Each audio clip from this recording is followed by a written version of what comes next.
राधे राधे। श्री गणेशाय नमः। जय जय श्री सिद्धि विनायक गणपति महाराज की जय। अब मैं बुधवार व्रत की वह पुण्यदायी कथा कहता हूँ जिसे सुनने मात्र से मनुष्य के समस्त विघ्न दूर होते हैं, बुद्धि निर्मल होते हैं और श्री गणेश जी की कृपा प्राप्त होती है। यह कथा एक ऐसे भक्त की है जिसने सच्चे मन से बुधवार को व्रत किया, दुर्वा अर्पित की, मोदक चढ़ाए और गणपति महाराज का स्मरण किया।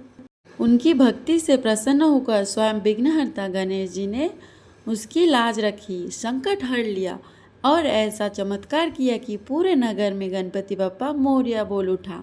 हे भक्तों, जो श्रद्धा से इस कथा का श्रवण करता है उसके घर में सुख, शांति और मंगल का वास होता है। अतः एकाग्र मन से कथा श्रवण करें। बोलो गणपति बप्पा मोरया। बुधवार व्रत भगवान श्री गणेश को समर्पित है। यह व्रत विशेष रूप से ज्ञान, बुद्धि, व्यापार और परिवार में सुख शांति के लिए किया जाता है। जो भक्त इस व्रत को विधि पूर्वक करते हैं और भगवान गणेश की कथा सुनते हैं उन्हें श्री गणेश की कृपा से सभी संकटों से मुक्ति मिलती है और उनकी मनोकामनाएं पूर्ण होती है। पूजा के समय बुधवार की व्रत कथा जरूर सुननी चाहिए। इससे व्रत पूर्ण होता है और महत्व भी पता चलता है। बुधवार का दिन ग्रहों के राजकुमार बुध और विघ्नहर्ता श्री गणेश जी की पूजा के लिए है।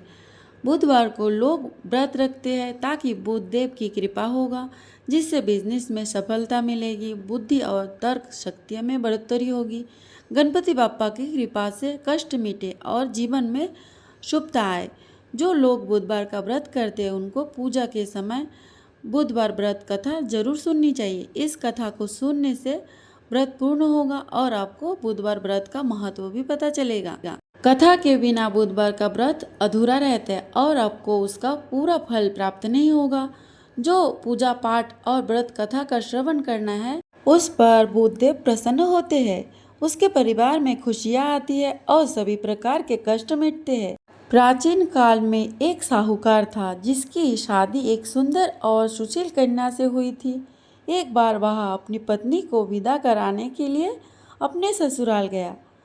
जब उसने विदाई की बात की तो उसके सास ससुर ने कहा कि आज बुधवार है और बुधवार को यात्रा करना या बेटी को विदा कराना शुभ नहीं माना जाता। लेकिन साहूकार अपनी जिद पर अड़ा रहा और किसी की बात नहीं मानी। विवाद होकर माता पिता को भारी मन में अपनी पुत्री को विदा किया। वे दोनों बैलगाड़ी से अपने नगर की ओर जा रहे थे। रास्ते में पत्नी को प्यास लगी। जब साहूकार पानी लेने गया और वापस लौटा तो वह हैरान रह गया। उसकी पत्नी के पास बिल्कुल उसी के जैसा दिखने वाला एक दूसरा पुरुष बैठा था। वह पुरुष गारीवन से कह रहा था, मुझे व्यापारी का सामान दो, मैं इसे गांव वापस ले जाऊंगा। यह सब देखकर व्यापारी को समझ आ गया कि यह भगवान गणेश है जो उसे उसकी गलती का एहसास कराने आए हैं। उसने तुरंत गाड़ी से उतरकर भगवान गणेश से प्रार्थना की और अपनी गलती के लिए क्षमा मांगी। गणेश जी ने उसे क्षमा किया और आशीर्वाद देकर कहा, बुधवार के दिन यात्रा करना अशुभ होता है। इस दिन केवल पूजा और भजन करना चाहिए। बुधवार व्रत करने से भगवान गणेश की कृपा प्राप्त होती है। यह व्रत विशेष रूप से व्यापारियों और विद्यार्थियों के लिए अत्यंत लाभकारी है। यह व्रत करने से व्यापार में वृद्धि होती है, ज्ञान और बुद्धि में विकास होता है तथा परिवार में सुख शांति बनी रहती है। बुधवार व्रत की विधि। स्नान और संकल्प। प्रातः स्नान कर स्वच्छ वस्त्र धारण करें। भगवान गणेश का स्मरण करते हुए व्रत का संकल्प ले। पूजन सामग्री। पूजा के लिए मूर्ति या चित्र के समक्ष दीपक, ताजे फूल, दुर्वा घास, मोदक, गुड़ और चने का भोग तैयार करें। गणेश जी को जल और दुर्वा चढ़ाए, मोदक और गुड़ चने का भोग लगाए और मंत्र जाप करें। ओम गण गणपतये नमः मंत्र का जाप करें। व्रत कथा का श्रवण करें। बुधवार व्रत कथा सुने या पढ़े। आरती करें। श्री गणेश जी की आरती करें और प्रसाद वितरित करें। उपवास। इस दिन फलाहार करें या एक बार स्वास्तिक भोजन करें। जो भक्त श्रद्धा और नियम से बुधवार व्रत करते हैं उन्हें भगवान गणेश की विशेष कृपा प्राप्त होती है। व्यापार में वृद्धि, पारिवारिक सुख, जीवन के लिए सभी संकटों से मुक्ति मिलती है। बुधवार व्रत भगवान गणेश की कृपा प्राप्त करने का सरल और शुभ मार्ग है। यह व्रत जीवन में समृद्धि और सुख शांति लाने के साथ साथ हमारी भक्ति को भी सुदृढ़ करता है। श्री गणेश जी की एक और महिमा। प्राचीन काल में सुवर्णपुर नामक एक सुंदर नगर था। उस नगर में धर्मपाल नाम का एक ब्राह्मण अपनी पत्नी सुशीला के साथ निवास करती थी। दोनों अत्यंत धार्मिक, सरल और भगवान गणेश के परम भक्त थे। धर्मपाल प्रतिदिन प्रातःकाल उठकर स्नान करता, गणेश जी को दूर्वा चढ़ाए दीपक जलाता और श्रद्धा से ओम गण गणपताय नमः मंत्र का जाप करता। उसकी पत्नी भी बुधवार के दिन व्रत रखती, कथा सुनाती और गरीबों को भोजन कराती। किंतु उनकी एक बड़ी चिंता थी। विवाह के अनेक वर्षों के बाद भी उन्हें संतान सुख प्राप्त नहीं हुआ था। दोनों पति पत्नी मन ही मन दुखी रहते, पर भगवान पर उनका विश्वास कभी कम नहीं हुआ। एक दिन बुधवार के पावन दिन वे दोनों मंदिर गए। वहाँ एक वृद्ध संत बैठे थे। उन्होंने धर्मपाल को उदास देखा और बोले, हे पुत्र, तुम क्यों चिंतित हो? धर्मपाल ने हाथ जोड़कर कहा, गुरुदेव, हम दोनों श्री गणेश जी के भक्त हैं, पर संतान सुख नहीं है, यही दुख है। संत मुस्कुराया और बोले, हे ब्राह्मण, सच्चे मन से लगातार 21 बुधवार व्रत करो, गणेश जी को मोदक अर्पित करो, दूर्वा चढ़ाओ, कथा सुनो और निर्धनों को भोजन करा दो। विघ्नहर्ता अवश्य प्रसन्न होंगे। दोनों ने उसी समय संकल्प। अगले बुधवार से व्रत आरंभ हुआ। सुबह स्नान करके घर को स्वच्छ किया गया। चौकी पर लाल वस्त्र बिछाए गए, उस पर गणेश जी की प्रतिमा स्थापित की गई। चंदन, अक्षत, दूर्वा, लाल फूल, मोदक और लड्डू अर्पित किए गए। धर्मपाल और सुशीला ने भक्तिभाव से आरती की और व्रत कथा सुनी। इस प्रकार वे प्रत्येक बुधवार श्रद्धा से व्रत करते रहे। कुछ समय बाद उनके जीवन में परिवर्तन आने लगा। घर में शांति बढ़ी, धन की कमी दूर हुई और मन प्रसन्न रहने लगा। 21वें बुधवार को दोनों ने विशेष पूजा की, ब्राह्मणों को भोजन कराया और गणेश जी से प्रार्थना की, हे विघ्नहर्ता, यदि हमारी भक्ति सच्ची हो तो हमें संतान सुख प्रदान करे।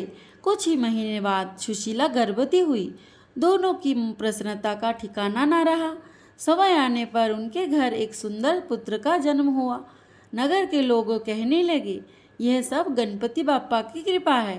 बालक बड़ा होने लगा। वह बुद्धिमान, विनम्र और तेजस्वी था। सब उससे प्रेम करते थे। एक दिन बालक गंभीर रूप से बीमार पड़ गया। वैद्य बुलाए गए, दवा हुई, पर लाभ न हुआ। धर्मपाल और सुशीला रोते हुए गणेश मंदिर पहुंचे। उन्होंने कहा, हे गणपति दाता, यह पुत्र आपकी कृपा से मिला है, इसकी रक्षा भी आप ही करो। उस दिन बुधवार था। दोनों ने निर्जल व्रत रखा, पूरी रात दीपक जलाया और गणेश मंत्र का जाप करते रहे। रात्रि के अंतिम प्रहर में सुशीला के सपनों में उसने देखा स्वयं गजानन श्री गणेश जी सिंहासन पर विराजमान है। उनके मुख पर करुणा है। भगवान बोले, हे पुत्री, चिंता मत करो, तुम्हारा पुत्र स्वस्थ होगा। तुम्हारी श्रद्धा से मैं प्रसन्न हूँ। सुबह होते ही बालक की तबीयत सुधरने लगी। कुछ ही दिनों में वह पूर्ण स्वस्थ हो गया। नगर में यह समाचार फैल गया। लोग बड़ी व्याख्या में गणेश मंदिर आने लगे, बुधवार व्रत करने लगे। उसी नगर में एक लोभी साहूकार भी रहता था। वह इन सब बातों पर विश्वास नहीं करता था। वह कहता, यह सब संयोग है, भगवान कुछ नहीं करते। वह गरीबों को तंग करता, किसी को दान ना देता और भक्तों का उपहास करता। एक दिन उसका सारा धन चोरी हो गया, व्यापार ठप पड़ गया, परिवार में कलह बढ़ गई। तब वह घबराकर धर्मपाल के पास आया और बोला, भाई, मैं अहंकारी था, मुझे मार्ग बताओ। धर्मपाल ने कहा, भगवान गणेश दयालु है, बुधवार का व्रत करो, सच्चे मन से क्षमा मांगो, गरीबों को भोजन दो। साहूकार ने वैसा ही किया। धीरे धीरे उसका व्यापार फिर चल पड़ा, घर में सुख लौटा और उसका मन बदल गया। अब वह भी प्रत्येक बुधवार गणेश मंदिर में सेवा करने लगा। समय बीतता गया। धर्मपाल का पुत्र युवा हुआ। वह विद्वान बना और नगर का सम्मान बढ़ने लगा। एक बार राजा ने सभी को कठिन प्रश्न पूछा। बड़े बड़े पंडित उत्तर दे सके। तब धर्मपाल के पुत्र सहज बुद्धि से उत्तर दिया, राजा अत्यंत प्रसन्न हुआ और बोला, तुम्हें यह अद्भुत बुद्धि कैसे मिली? सेवक ने कहा, महाराज, यह सब श्री गणेश जी की कृपा है। मेरे माता पिता ने बुधवार व्रत किया था। राजा ने भी उसी दिन से बुधवार व्रत आरंभ कर दिया। धीरे धीरे राज्य में गणेश जी की भक्ति फैल गई। लोग बुधवार को व्रत रखते, कथा सुनते, गरीबों को भोजन कराते और गणपति बप्पा मोरिया का जय घोष करते। सूत जी बोले, हे मुनियों, जो मनुष्य श्रद्धा से बुधवार व्रत करता है, गणेश जी को दूर्वा चढ़ाता है, मोदक का भोग लगाता है और कथा सुनता है और जरूरतमंदों की भी सहायता करता है, उसके सभी विघ्न दूर होते हैं। जहाँ गणेश जी की पूजा होती है वहाँ बुद्धि, सुख, धन और मंगल का वास होता है। जो इस कथा को सुनता है उसके घर में संकट दूर होते हैं। जो सुनाता है उसके कार्य सिद्धि होते हैं। जो विश्वास करता है उसका जीवन सफल होता है। बोलो सिद्धि विनायक गणपति महाराज की जय।